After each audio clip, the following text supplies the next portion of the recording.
When was the last time you sat in a room, completely alone, with no pony, no music, no television, and no book, just you and the walls? If you are like 99% of people in 2026, the answer is never. We are terrified of silence. Silence feels heavy. Silence feels awkward. Silence forces us to hear the thoughts we have been running away from for years.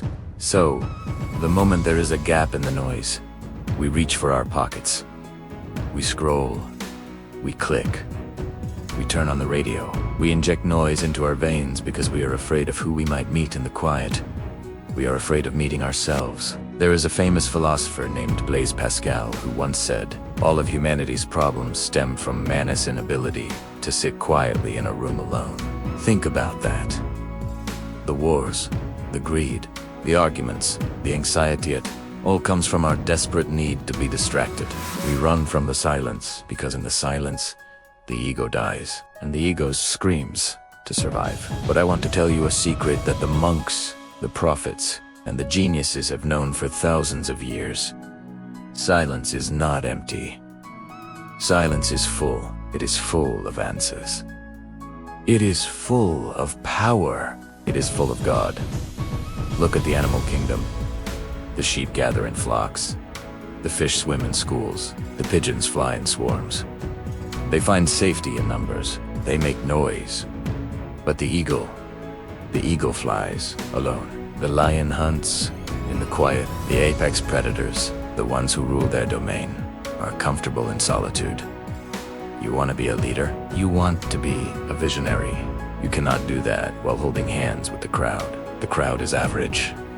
The crowd is confused. If you stand in the middle of the marketplace, all you will hear is shouting. You cannot hear your own intuition. You cannot hear the voice of your destiny. To hear the truth, you must retreat to the cave. Solitude is dangerous to the weak, but it is a weapon for the strong.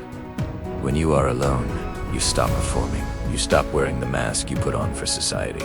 You stop smiling when you are not happy. You stop agreeing when you disagree. You strip away the layers of fake until you reach the core of real. This process is painful. It is like peeling an onion. You might cry. You might feel lonely. But there's a massive difference between being lonely and being alone.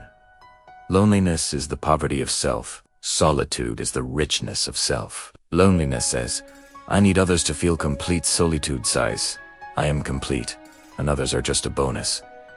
When you master the art of being alone, you become invincible.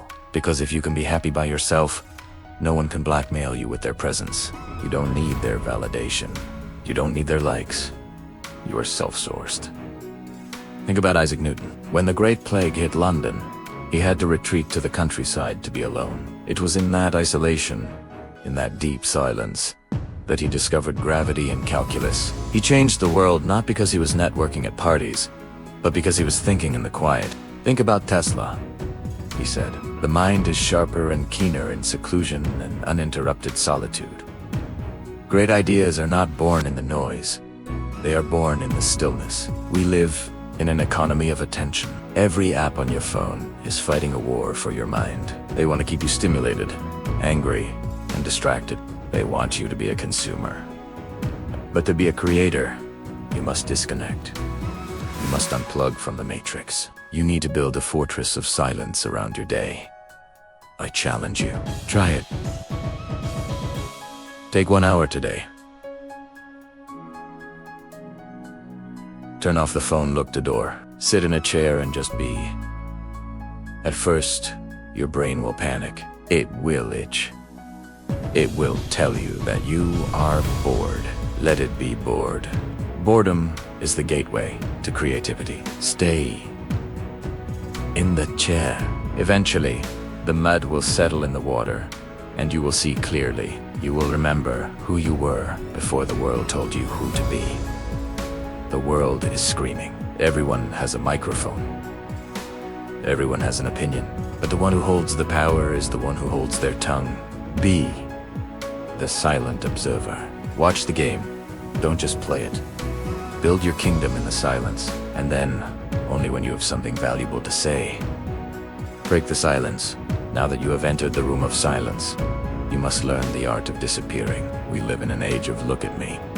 People eat a meal, and before they taste it, they must show it to the world. They go to the gym, and before they lift a weight, they must broadcast it. They are living their lives for an audience. They are actors on a stage, desperate for applause. But the problem with living for applause is that you become a slave to the crowd. If they clap, you are happy. If they boo, you are destroyed. You have handed the remote control of your emotions to strangers. To reclaim your power, you must enter the phase of the ghost. You must become comfortable with being invisible. Think about the seed of a giant oak tree. Where does the growth happen? Does it happen in the sunlight? No. It happens deep underground, in the dirt, in the dark, where no one can see it. If you dig up the seed every day to see if it is growing, you kill it. It needs the privacy of the darkness to undo itself and become something new. You are that seed. You need a season of darkness. You need a season where nobody knows what you are doing. Nobody knows your next move.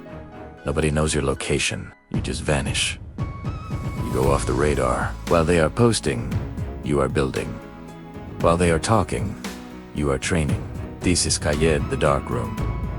In the old days of photography, you could not develop a clear picture in the light. You had to take the film into a pitch-black room and dip it in acid to reveal the image. You are the film. The isolation is the dark room. The struggle is the acid, and the image that will appear is your true self. But be warned, disappearing is painful. When you stop posting, when you stop attending every party, when you stop answering every text immediately, people will forget you. They will stop inviting you. Your phone will stop ringing. The dopamine hits will stop coming. You will feel a withdrawal symptom like a drug addict. Your ego will scream, "Hey, look at me. I am still here. I matter." You must let that ego die. Let them forget you. Let them think you fell off. Let them think you failed. Their opinion is none of your business. This is the monk mode. For 6 months, you commit to a ruthless focus on your purpose. You eliminate the distractions. You eliminate the toxic friends. You eliminate the cheap entertainment. You become boring to the world, so you can become electrifying to your destiny. During this time, you are not losing friends. You are gaining clarity. You are not losing out on fun. You are investing in your freedom. The fear of missing out, FOMO, is a disease of the average. The lion does not have FOMO. When the sheep are grazing, the lion is focused on the hunt. When you spend enough time in this solitude, a strange thing happens. You stop caring. You truly, deeply stop caring about what others think. This is the ultimate superpower. When you do not need their validation, you can tell the truth. When you do not need their approval, you can take risks. You become dangerous because you cannot be manipulated. You are no longer a puppet. You are the master of the strings. Society tells you that you need to be connected to be successful. They lie. Connection without substance is just noise. You need to disconnect to reconnect with reality. Look at the people who changed history. They all had periods of wilderness. Moses went up the mountain. Jesus went into the desert. Muhammad went to the cave. Mandela went to prison. They went in as men, and they came out as forces of nature. The wilderness is not a punishment. It is a preparation. You are currently in the wilderness. It is quiet. It is lonely. It is scary. Good. Stay there. Do not run back to the noise just because you are uncomfortable. Sit with your demons. Invite them to tea. Look them in the eye. Figure out why you are jealous. Figure out why you are angry. Figure out why you are insecure. Fix the engine while the car is in the garage. So when you finally open the garage door, you are ready to win the race. The world respects mystery. When you talk too much, you become common. When you are always available, your value drops. But when you are scarce, when people have to wonder what you are up to, your value rises. Be the rare diamond, not the common stone. So, embrace the ghost phase. Work in the shadows. Let your results make the noise. Do not announce the plan. Announce the victory. And remember, the longer you can hold your breath underwater, the higher you will launch when you finally break the surface. Stay down, stay dark, stay working. The time to rise is coming, but it is not today. Have you ever felt the need to just disappear for a while? To step away from all the noise, all the expectations, and just be with yourself? It's a powerful, almost primal urge. Society tells us to be connected, to be seen, to be constantly engaged. But true growth, real transformation, often happens in the quiet moments, in the solitude we choose for ourselves. Think of it like a caterpillar in a chrysalis. It retreats from the world, not because it's weak, but because it's preparing for a profound change. This period of isolation isn't about running away. It's about running towards your true self. It's where you get to shed the layers that aren't you, to heal the parts of you that have been bruised by the world, and to listen to that quiet inner voice that's been drowned out for so long. You get to redefine your values, your boundaries, and what truly makes you happy, without anyone else's opinion clouding your judgment. It's a sacred time to rebuild yourself, piece by piece, on your own terms. And then, when you're ready, you emerge, not as the same person who went in, but as someone stronger, wiser, and more authentic. You return to the world not needing its validation, but ready to share your light. You've faced your own shadows and come out the other side. You're not just surviving anymore, you're thriving. So if you feel that call to retreat, don't be afraid. It might just be the beginning of you becoming the person you were always meant to be. Thanks for watching. If this resonated with you, hit that like button and subscribe for more content on living an authentic life. See you in the next one. Your time is coming. Keep believing, keep fighting. Don't just watch. Go out and prove them wrong. Thank you for being part of the journey. If you liked it, please like, comment, and subscribe. Bye.